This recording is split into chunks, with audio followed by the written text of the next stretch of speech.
Innal hamdalillah nahmaduhu wa nasta'inuhu wa nastaghfiruh wa na'udzu billahi min shururi anfusina wa sayyiati a'malina.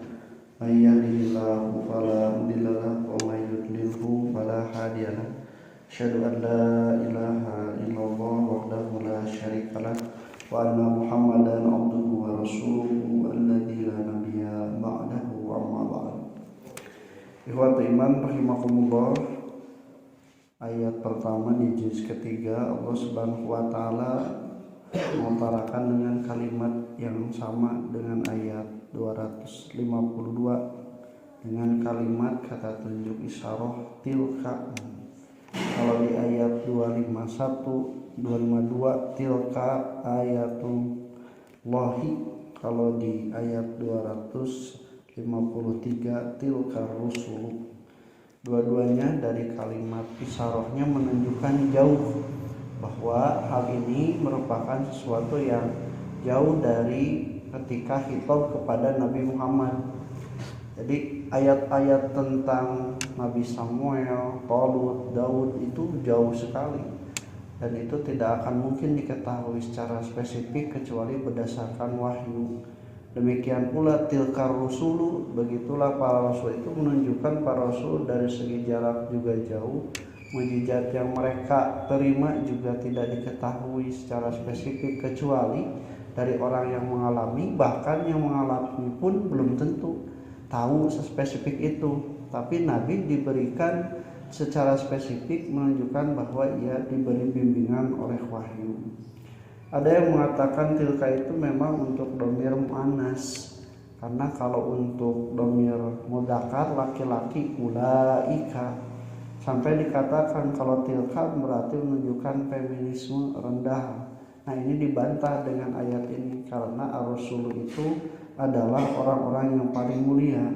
Penggunaan tilka dan ulaika ini bukan berkaitan dengan feminisme ataupun tidak, tapi ini mengikuti bentuk kalimat jamak yang menurut gramatika bahasa Arab harus menggunakan muannas. Nah, ikhwati iman rahimakumullah, Allah mengatakan tilka rusulu, itulah para rasul yang dikatakan oleh Allah sebelumnya, fadhalna ba'dahum ala ba'din, kami telah mengutamakan mereka di atas sebagian yang lain. Ini ayat seolah-olah kontradiktif dengan ayat yang mengatakan amana rasulu bima unzila ilaihi wa mu'minun. Demikian ke ayat la nufarriqu baina ahadin min rusuli, kami tidak membedakan antara salah seorang pun rasul di antara rasul-rasul yang lain. Di ayat Yuma kami angkat sebagian, kami utamakan sebagian di atas sebagian yang lain. Nah, ini sebenarnya tidak bertentangan, karena kalau dari keutamaan itu pasti berbeda. Allah memberikan berbeda. Jangankan Rasul, manusia saja satu dengan yang lainnya, warafa'a ba'dahum fawqa ba'din darajat, diangkat keutamaan antara seorang dengan seorang yang lain, apalagi para rasul. Lalu maksud la nufarriqu baina ahadin itu apa? Tidak ada pemilahan. Maksudnya beriman pada satu rasul, tidak beriman pada rasul yang lain. Orang-orang Yahudi iman ke Nabi Musa, tapi tidak iman ke Nabi Isa nalika datang.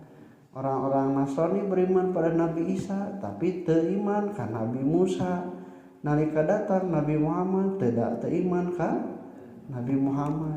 Umat Islam itu, orang-orang beriman itu, dia harus beriman pada Nabi Muhammad dan juga pada nabi-nabi yang sebelumnya, karena itu merupakan satu kesatuan jalur yang Allah Subhanahu wa taala telah tetapkan.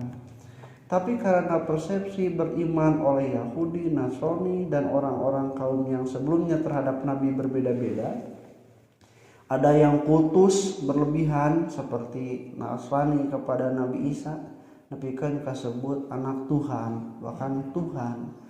Ada yang sangat menyakiti, mendustakan, menganiaya pada para nabi-na, seperti kepada Nabi Musa orang Yahudi, lima tu'dunani wa qad ta'lamuna anni rasulullah ilaikum.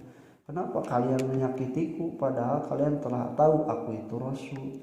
persepsinya berbeda. Maka orang beriman itu ketika beriman pada nabi-nabi sebelum Nabi Muhammad itu caranya adalah beriman pada Nabi Muhammad dan apa yang dikatakan tentang para rasul dari Al-Quran ataupun dari wahyu. Nah itu akan proporsional berimannya, tidak akan melebihi. Contoh sederhana ketika menanggapi bagaimana persepsi Nasrani terhadap Isa yang dimuliakan, yang dikutuskan karena tidak dilahirkan atas intervensi seorang laki-laki manapun. Makanya dikatakan Allah, inna mathala Isa indallahi kamathali Adam. Sesungguhnya perumpamaan penciptaan Nabi Isa seperti Nabi Adam. Nabi Adam saja diciptakan dari tanah tanpa laki-laki dan perempuan bisa, apalagi Nabi Isa anu aya bahan istrina. Kenapa tidak menjadi sesuatu yang harus diyakini dan itu sangat mudah bagi Allah. Nah persepsi-persepsi itu akan lurus bagi orang-orang yang beriman kalau berimannya pada rasul-rasul yang jauh secara kurun waktu dan zaman yang telah lalu, beriman pada mereka itu seperti itu.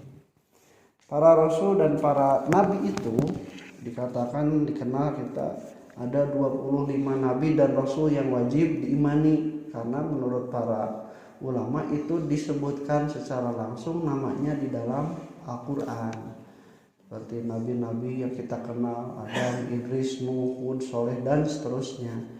Dari 25 nabi itu ada ulul azmi, yaitu Nuh, kemudian Ibrahim, Musa, kemudian Isa alaihimussalam dan juga Nabi Muhammad sallallahu alaihi wasallam.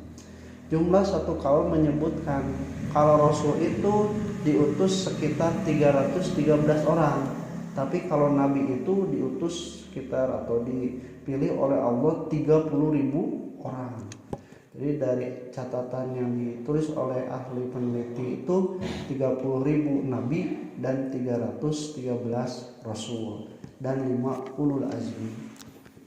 Nah itu watimar rahimahumullah, kalau bukan melalui Al-Quran dan Nabi Muhammad, bagaimana kita beriman kepada mereka, pada para rasul yang telah diutus. Nah watimar rahimahumullah kemudian juga memberikan keimanan kepada mereka itu harus secara proporsional dan juga harus pelik. Kenapa? Karena kita tidak tahu jadi cara pengagungan itu benar atau tidak kecuali berdasarkan tuntunan Nabi. Kita sering mendengar ketika ada yang menyebut nama Nabi Muhammad itu disebut dengan baginda Nabi besar Muhammad sallallahu alaihi wasallam. Kata rasanana aya nabi nu leutikna saha? Nabi besar, nabi leutik saha? Nah, ini bahaya nate. Itu adalah kebiasaan orang Nasrani dulu. Allah kalau misalnya mengutus nabi, ada yang nabi yang pokoknya, ada yang wazir, pembantu, waziron min ahli Haruna akhi, Nabi Musa teh. Nabi Musa nabi yang pokok diutus, ada nabi yang membantunya seperti Nabi Harun alaihi wassalam. Nah itu oleh orang-orang Yahudi disebut nabi besar dan nabi kecil. Ini digunakan oleh orang-orang yang ingin diakui bahwa Mirza Ghulam Ahmad itu adalah nabi kecil, padahal mereka berbeda zaman dengan Nabi Muhammad SAW. Makanya saya pribadi tidak sejalan kalau harus mengatakan ketika menyebut nabi harus menggunakan nabi besar. Nah, cukup Nabi Muhammad SAW sebagaimana diajarkan. Nah, ikhwatimar rahimakumullah, oleh karena itu minhum man kallamallah, diantaranya ada yang keutamanya itu diajak berbicara langsung dengan Allah. Di ayat yang lain adalah disebutkan ini Nabi Musa. Wa kallamallahu Musa takliman, dan Allah telah berbicara kepada Nabi Musa dengan benar-benar berbicara. Walaupun kita menganalogikan bahwa berbicara seperti ini, tapi kita belum tidak bisa menentukan bahwa Nabi Musa mendengar Allah berkata dengan kalimat ini, dengan perkataan, dengan suara seperti ini, tidak. Yang penting adalah menunjukkan bahwa Nabi Musa menerima wahyu dengan cara yang berbeda seperti sebelumnya. Ada yang melalui ru'ya hak, mimpi yang benar, kemudian sosolah jaros, suara lonceng, dan kemudian ada malaikat yang diutus bahkan menjadi dalam bentuk manusia. Nah, ini menandakan langsung dari Allah Subhanahu wa taala. Nah, kemudian warafa'a ba'dahum darajat, dan kami mengangkat sebagian di antara sebagiannya itu adalah darajat, beberapa derajat. Wa ataina Isa bin Maryam bayinati, dan kami memberikan pada Isa bin Maryam penjelasan ayadahu bi ruhil qudus, dan kami kuatkan dia dengan Ruh Kudus. Yang dua disebut Nabi Musa secara tersirat, Nabi Isa secara tersurat. Nabi Muhammad disebut itu di dia mah cenah teu aya. Justru secara tersirat Nabi Muhammad lah yang dimaksud rofa'a ba'dahum fawqa ba'din darajat. Nabi Muhammad lah yang dimaksud dengan orang atau nabi yang diangkat derajatnya sebagian di antara sebagian yang lain. Nah, di dalam hadis dikatakan, saya perumpamaannya dengan para nabi itu seperti sebuah bangunan. Bangunan tersebut sudah bagus semuanya, kecuali ada satu ubin yang masih kosong. Nah, ubin itu adalah tempat saya. Nah, itu dikatakan seperti itu, menutup khotamal anbiya. Kemudian kami memberikan pada Nabi Isa bin Maryam itu penjelasan dan menguatkan dengan Roh Kudus.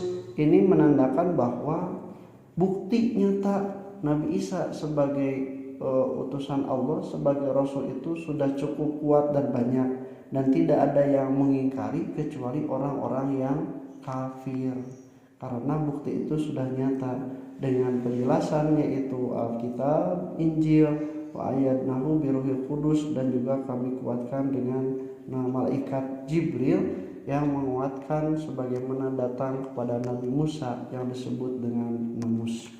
Insyaallah kita lanjutkan. Aku qouli hadza wa astaghfirullah wa lakum. Assalamualaikum warahmatullahi wabarakatuh.